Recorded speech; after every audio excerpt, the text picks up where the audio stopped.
তিলাওয়াতের ভাজে ভাজে সুরের অলংকার, এ কোরআন বাণী যে আল্লাহর, এ কোরআন বাণী যে আল্লাহর।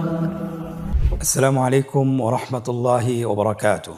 আসুন্না ফাউন্ডেশনের অনন্য আয়োজন সহজ সূত্রে কোরআন শিখি ষষ্ঠ পর্বে আপনাদেরকে স্বাগতম। বিগত 5টি ক্লাসে আমরা আরবি হরফসমূহ সম্পূর্ণভাবে শিখেছি এবং পাশাপাশি আমরা আরবি হরফ কিভাবে লিখতে হয় এবং তার কয়টি সূত্র রয়েছে লেখার ক্ষেত্রে সবগুলো আমরা আলহামদুলিল্লাহ শেষ করেছি। আজকে আমরা শিখব আরবি হরফের যুক্ত অক্ষর। আমরা জানি যে হরফগুলো এককভাবে লিখলে এক ধরনের আকৃতি তৈরি হয়, আর যদি আমরা হরফগুলোকে আমরা পরস্পরের সাথে সংযুক্ত করে লিখি তাহলে আকৃতির ভিন্নতা দেখা যায়। আপনি যদি আরবিতে একটি শব্দ লিখতে চান তাহলে বেশিরভাগই আরবি হরফের আসল রূপ দেখা যায় না, সেখানে দেখা যায় আপনার আরবি হরফের পরিবর্তন দেখা যায়। আজকে আমরা ইনশাল্লাহ শিখব হরফের বিভিন্ন আকৃতি। আমরা জানি যে আরবিতে 22টি হরফ রয়েছে, যে হরফগুলো শুরুতে সংযুক্ত হয়ে আসে এবং মাঝেও সংযুক্ত হয়ে আসে এবং শেষও সংযুক্ত হয়ে আসে। এরকম হরফ হলো মোট 22টি হরফ। আপনারা আমার সাথে একবার বলুন: বা, তা, সা, জিম, হা, খ, সিন, শিন, صاد, ضاد, ط, ظ, عين, غين, فا, قاف, كاف, লাম, মিম, নুন, হা, ইয়া। আলহামদুলিল্লাহ। তাহলে আমরা আজকে জেনেছি যে 22টি হরফ শব্দের শুরুতে এবং শব্দের মাঝে এবং শব্দের শেষে যুক্ত হয়ে আসে। স্ক্রিনে লক্ষ্য করুন, দেখুন প্রথম হরফটির নাম বা। বায়ের দুটি অংশ, একটা হলো ডানের অংশ, বায়ের অংশ। বা হরফটি যখন আপনার যুক্ত হয়ে আসে শব্দের শুরুতে তখন প্রথম অংশটি আপনার অবশিষ্ট থাকে। স্ক্রিনে আপনারা দেখতে পাচ্ছেন। বাটি যখন শব্দের মাঝে আসে স্ক্রিনে লক্ষ্য করুন যে বায়ের ভিন্ন আকৃতি রূপ ধারণ করেছে। বাটি যখন আপনার শব্দের শেষে আসে তখন দেখেন বায়ের পূর্ণ রূপ সহকারে একটা সংযুক্ত আকার রয়েছে। তাহলে আমরা বুঝতে পারতেছি যে বাটির 3টি রূপ, একটা হলো শব্দের শুরুতে, আরেকটি হলো শব্দের মাঝে, আরেকটি হলো শব্দের শেষে। এখানে আপনাদেরকে আমরা উদাহরণ দিয়ে দেখিয়ে দিয়েছি যে আসলে বাটি শব্দের ভিতরে কিভাবে আসে। লক্ষ্য করুন, বায়ের শুরুতে আকৃতির সাথে একটি উদাহরণ দেওয়া হয়েছে। শব্দটি হলো, আমরা যদি এককভাবে পড়ি, বা, ইয়া, নুন। দেখুন বায়ের কিন্তু এখানে পূর্ণ রূপটি আসে নাই, এটার অর্ধেক রূপ এসেছে, মানে হলো বায়ের প্রথম মাথাটি এসেছে। এর পরবর্তী শব্দের মাঝে যে বাটি আছে দেখেন শব্দটি হলো হা, বা, ত। এরপরে হলো বাটি শব্দের শেষে এসেছে কিভাবে দেখেন, শেষে যখন আসে তখন আপনার পূর্ণরূপটি আসে। দেখুন শুধুমাত্র আগের অক্ষরের সাথে যুক্ত করে দেওয়া হয়েছে। এরপরে শেষের রূপটা আপনারা দেখতে পাচ্ছেন যে এখানে বার, শুরু এবং মাঝের এবং শেষের 3টি রূপকে একসাথে করে দেওয়া হয়েছে, যাতে করে আপনারা একসাথে আপনি দেখতে পারেন এবং বুঝতে পারেন। সম্মানিত শিক্ষার্থী, আমরা এখন শিখব যে আসলে বা হরফটি কিভাবে লিখতে হয় অথবা যুক্ত হয়ে হরফটি কিভাবে লেখা হয়। আপনারা স্ক্রিনের দিকে লক্ষ্য করুন, বাটি কিভাবে লেখা হয়েছে। এর পরবর্তী অক্ষর দেখেন শব্দের মাঝের বাটি কিভাবে লিখতে হয়, লেখা হচ্ছে।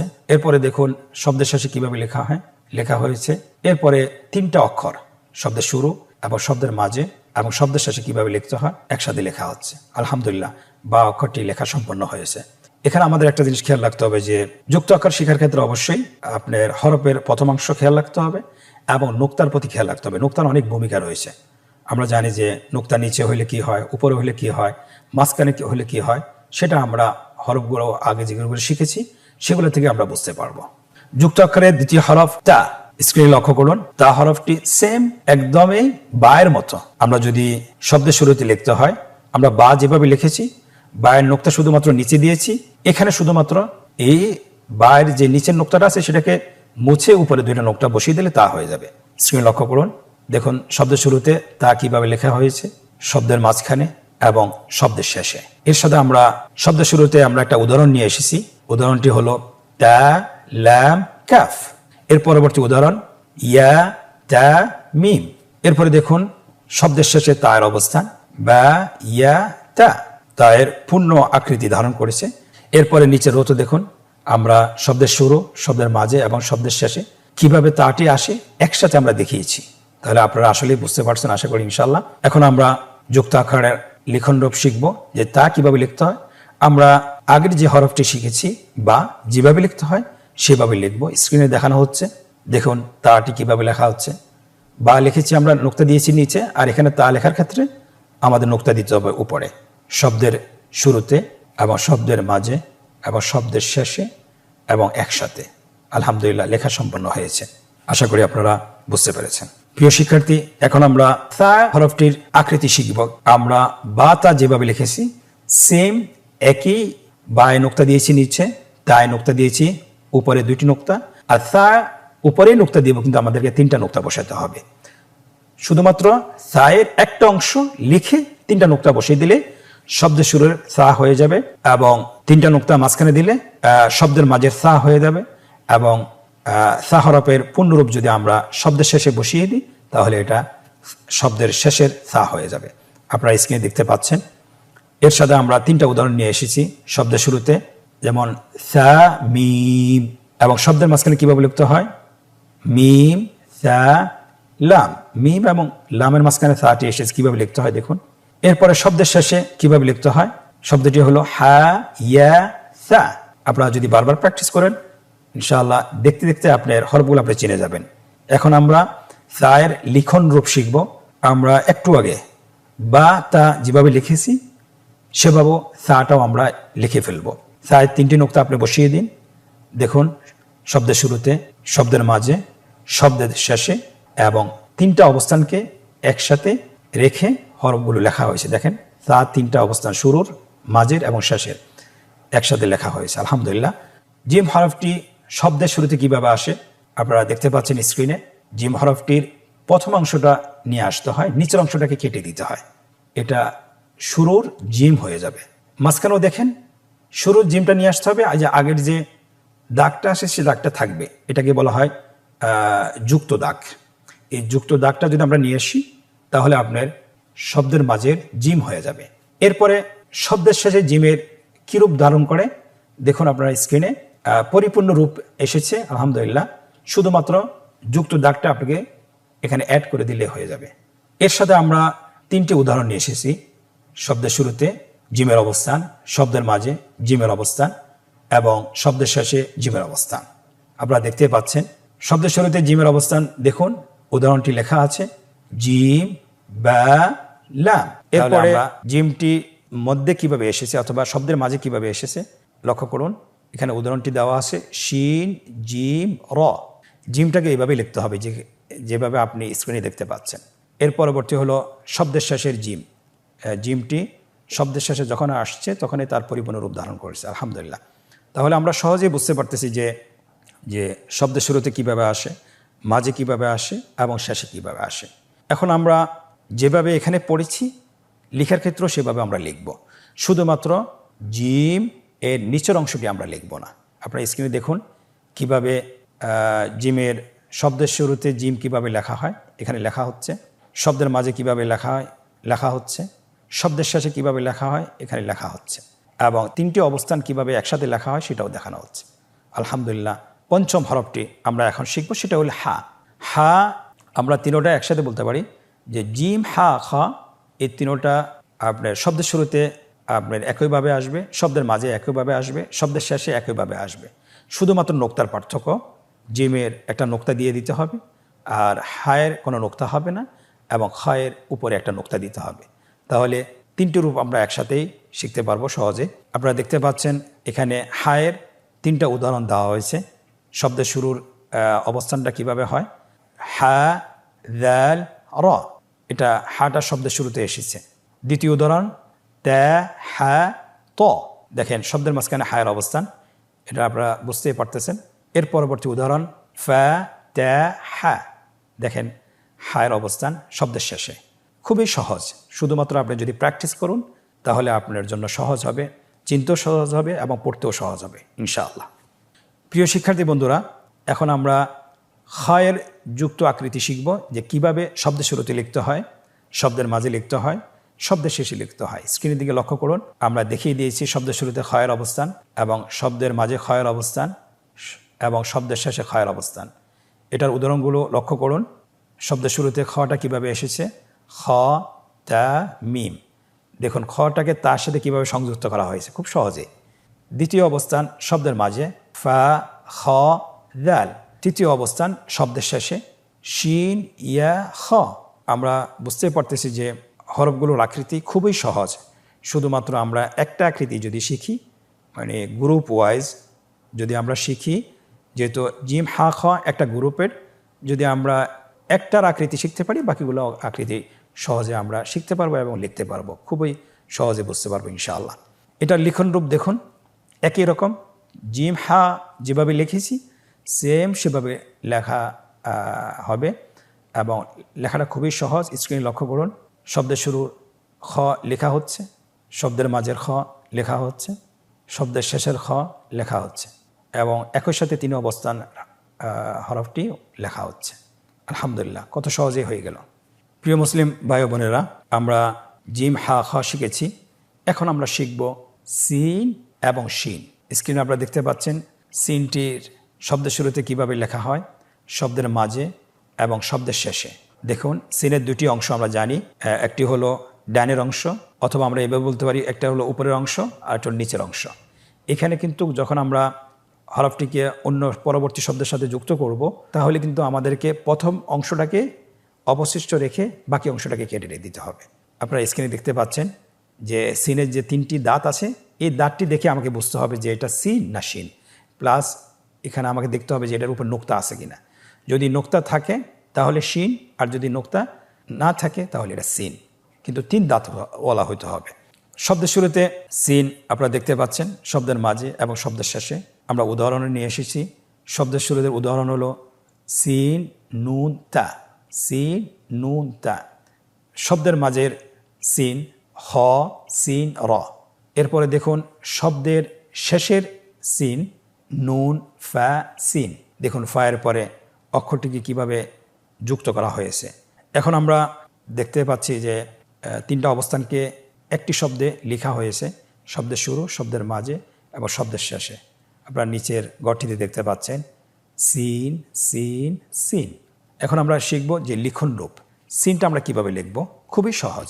শুধুমাত্র আপনি শুরুতে লিখলেও তিনটে দাঁত থাকবে, আপনি যদি মাঝেও লেখেন তিনটি দাঁত থাকবে, আর শেষে লিখলে পরিপূর্ণ রূপ ধারণ করবে, খুবই সহজ।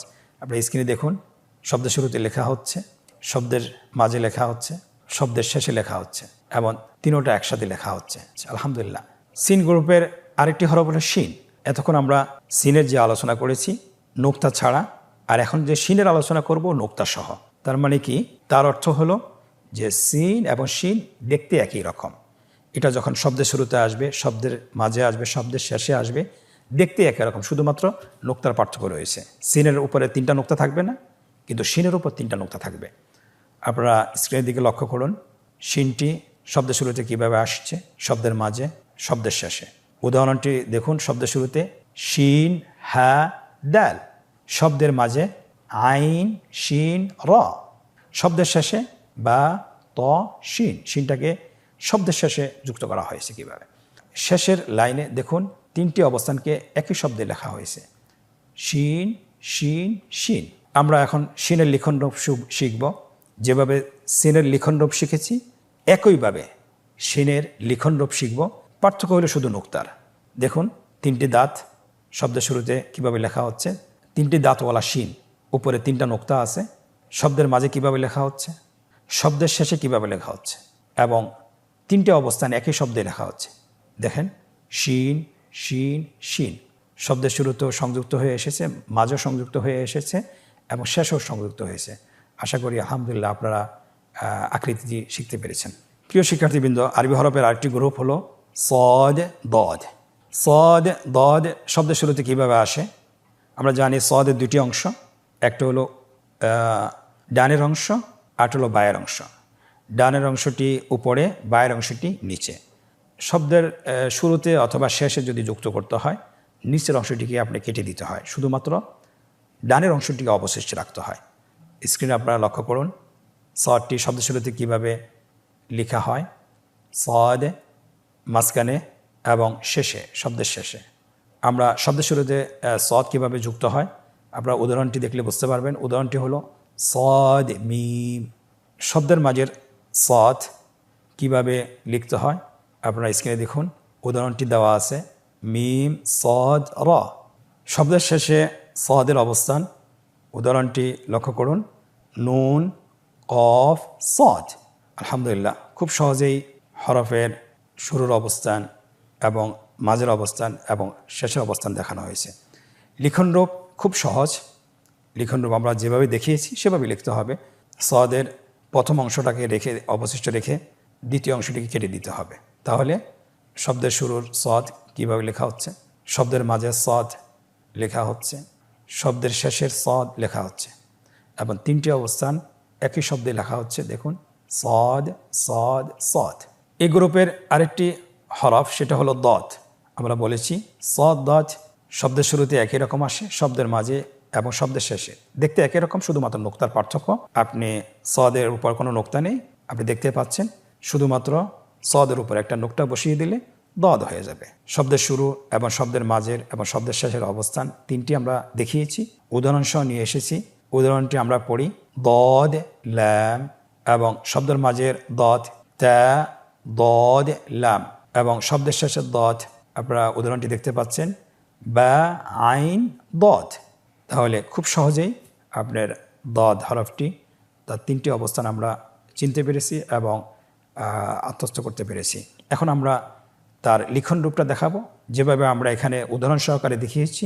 আপনার লিখন রূপের ক্ষেত্রে সেম, আপনি এককভাবে লিখতে পারেন দদ হরফটি, এরপরে নিচের অংশটা কেটে দেন, এটা শুরুর দদ হয়ে যাবে। এবার মাঝের দদ সেম, স্ক্রিনে দেখতে পাচ্ছেন, এখানে লেখা হচ্ছে এবং শব্দের শেষের দদও লেখা হচ্ছে। খুব সহজেই আপনার হরফগুলো লেখা হয়েছে। আলহামদুলিল্লাহ, আপনিও পারবেন যদি চেষ্টা করেন ইনশাআল্লাহ। প্রিয় শিক্ষার্থীবৃন্দ, 22টি যুক্ত হরফের আরেকটি গ্রুপ সেটা হলো ত জ। ত হরফটি শব্দের শুরুতে কিভাবে আসে স্ক্রিনের দিকে লক্ষ্য করুন। ত জ শব্দের শুরুতে একই রকম আসে এবং শব্দের মাঝখানেও একই রকম আসে, শব্দের শেষেও একই রকম আসে, শুধুমাত্র নোক্তার পার্থক্য। ত এর উপরে নোক্তা থাকবে না, জ এর উপরে নোক্তা থাকবে। আমরা এখন তটা দেখছি। দেখুন, শব্দের শুরুতে ত এর উদাহরণ দেওয়া আছে, ত হ্যাঁ র। শব্দের মাঝের ত উদাহরণটি লক্ষ্য করুন, ইয়া ত আইন। শব্দের শেষের ত দেখুন উদাহরণটি লেখা আছে, হ্যাঁ বা ত। ত এবং জয়ের ক্ষেত্রে শব্দের শুরু হোক, শেষে হোক, মাঝে হোক, তার আসল রূপে ধারণ করবে। আশা করি আপনারা বুঝতে পারছেন। আমরা এখন লিখন রূপটা শিখব। দেখুন, ত হরফটি কিভাবে লিখতে হয়। শব্দের শুরুতে ত লেখাটা খুবই সহজ এবং শব্দের মাঝে একই রকম, শুধুমাত্র দুই পাশে যুক্ত দাগ থাকবে এবং শব্দের শেষে দেখুন তটি তার পরিপূর্ণ রূপে আসবে এবং তার তিনটি অবস্থান একই শব্দে আমরা লিখেছি, স্ক্রিনে লেখা হচ্ছে। দেখুন কিভাবে লিখতে হয়, ত ত ত। আশা করি আপনারা ত হরফটি কিভাবে চিনবেন এবং কিভাবে লিখবেন দুটি আপনারা শিখেছেন। প্রিয় শিক্ষার্থীবৃন্দ, ত এর সাথে সামঞ্জস্যপূর্ণ আরেকটি হরফ সেটা হলো দ। শব্দের শুরুতে দ কিভাবে এসেছে উদাহরণটি দেখুন, দ হ্যাঁ র। কিভাবে কে হা র এর সাথে সংযুক্ত করা হয়েছে। শব্দের মাঝে দ কিভাবে আসে স্ক্রিনে লক্ষ্য করুন। উদাহরণটি বলুন, আইন দ মিম। শব্দের শেষের দ লক্ষ্য করুন। উদাহরণটি পড়ুন, গইন ইয়া দ। ইয়া গইন এবং ইয়ার পরবর্তী অক্ষর হল দ, দুটোর সাথে দকে সংযুক্ত করা হয়েছে। খুবই সহজ। এবং নিচের লাইনটিতে দ এর অবস্থান, শুরুর অবস্থান, মাঝের অবস্থান এবং শেষের অবস্থান দেখানো হয়েছে। আমরা কিভাবে লিখব একটু আগে আমরা বলেছি, ত যেভাবে লিখেছি সেভাবে জ হরফটি লিখব। স্ক্রিন লক্ষ্য করুন। শুধুমাত্র ত এর উপরে একটা নোক্তা দিতে হবে। শুরুর অবস্থানের দ লেখা হচ্ছে, শব্দের মাঝের দ এর অবস্থান লেখা হচ্ছে এবং শব্দের শেষের অবস্থান দ লেখা হচ্ছে এবং তিন অবস্থানকে একই শব্দে লেখা হচ্ছে। দেখুন, দ দ দ। আশা করি আপনারা হরফগুলো বুঝতে পেরেছেন এবং চিনতে পেরেছেন এবং আশা করি যখন আপনি এটা বারবার প্র্যাকটিস করবেন, কোরআন পড়বেন, আপনি সহজে এটা চিনতে পারবেন ইনশাআল্লাহ। সম্মানিত ভাই বোনেরা, 22টি হরফের আরেকটি গ্রুপ হলো আইন এবং গইন। আইন এবং গইন। আইন এবং গইন শব্দের শুরুতে কিভাবে আসে আপনারা স্ক্রিনের দিকে লক্ষ্য করুন। শব্দের মাঝে এবং শব্দের শেষে শুধুমাত্র নোক্তার পার্থক্য আপনারা উদাহরণসহ দেখতে পাচ্ছেন। শব্দের শুরুতে আইন কিভাবে লিখতে হয় উদাহরণটি দেখুন, আইন ল্যাম মিম। শব্দের মাঝের আইন বা আইন দাল। শব্দের শেষের আইন তার পূর্ণ আকৃতি এসেছে বা ইয়া আইন। শেষ লাইনে দেখুন শব্দের 3টে অবস্থান একসাথে লেখা হয়েছে। আইনটি যুক্ত হয়ে আসেছে প্রত্যেকটি অবস্থানে, শুরুতে, মাঝে এবং শেষে। আইন আইন আইন। আইন হরফটি কীভাবে লিখতে হবে? খুবই সহজ। আপনি যদি শব্দের শুরুতে লিখতে হয়, আইনের প্রথম অংশটি অবশিষ্ট রেখে দ্বিতীয় অংশটি কেটে দেন। আইন তার শুরুর অবস্থানটি অবশিষ্ট থাকবে। এবং শব্দের মাঝে লিখতে হয়, আপনারা স্ক্রিনে দেখতে পাচ্ছেন। এবং শব্দের শেষেও আপনার যদি আইনটি আসে, এটারও একটু ভিন্ন রূপ ধারণ করে। আপনারা দেখতে পাচ্ছেন কীভাবে লিখতে হয় আইনটা। স্ক্রিনের দিকে লক্ষ্য করুন, লেখা সম্পন্ন হয়েছে। এবং আইনটি একই সাথে শব্দের শুরুর, মাঝের এবং শেষের কীভাবে লিখতে হয় এটা স্ক্রিনের দিকে লক্ষ্য করুন। আইন আইন আইন। আলহামদুলিল্লাহ, সম্পন্ন হয়েছে। এই গ্রুপের আরেকটি হরফ গইন। শব্দের শুরুতে গইনের অবস্থান গইন ইয়া র। শব্দের মাঝের অবস্থান বা গইন ইয়া, এবং শব্দের শেষের অবস্থান বা লাম গইন। এবং 3টে অবস্থানকে একই শব্দে লেখা হয়েছে, একই শব্দে দেখানো হয়েছে। দেখুন গইন গইন গইন। আমরা এখন লিখন রূপটা শিখব। লিখন রূপটা আমরা বলেছি দেখতে আইনের মতোই। আইন যেভাবে লিখেছি শব্দের শুরুতে, শব্দের মাঝে, শব্দের শেষে, তেমনিভাবে গইনটিও আমরা সেভাবে লিখব। স্ক্রিনে লেখা হচ্ছে শব্দের শুরুতে, শব্দের মাঝে, শব্দের শেষে, এবং 3টে অবস্থান একই শব্দে লেখা হচ্ছে। লেখা সম্পন্ন হয়েছে। আলহামদুলিল্লাহ, আশা করি আপনারা বুঝতে পেরেছেন। সম্মানিত প্রিয় ভাই ও বোনেরা, আমরা এখন একটি আনন্দদায়ক পর্বে প্রবেশ করব। যে এতক্ষণ ধরে আমরা যে পড়াগুলো পড়তেছিলাম, যে পাঠগুলো পড়তেছিলাম, যে শব্দের অবস্থানগুলো শুরুর এবং মাঝের এবং শেষের অবস্থানগুলো যে পড়তেছিলাম, কতটুকু আমরা আত্মস্থ করতে পেরেছি সেটা আমরা এখন নিজেদেরকে যাচাই করব। প্রথম পর্বে বলা হয়েছে আমাদেরকে নিম্নোক্ত হরফগুলো সঠিকভাবে উচ্চারণ করুন। আমরা যেহেতু একক হরফ শিখেছি এবং যুক্ত অক্ষরও শিখেছি, এই জন্যে আমরা এখন কতটুকু আসলে আত্মস্থ করতে পেরেছি, কতটুকু হরফগুলো আমরা দেখে চিনতে পারবো, সেটা এখন আমরা নিজেদেরকে যাচাই করতে পারবো। আপনারা এখানে দেখুন, স্ক্রিনের দিকে লক্ষ্য করুন এবং বলুন তা জা খ ব্যা। পরবর্তী শব্দ তা ব্যা তা। দেখুন আমরা নোক্তা দেখে কিন্তু চিনে ফেলতেছি। পরবর্তী শব্দ শিন জিম র র ব্যা হা তা হা তা জিম র বা আইন হা صاد ضاد عين غين ظا سين عين فاء نون ثاء باء تاء سين باء حاء طاء باء خاء।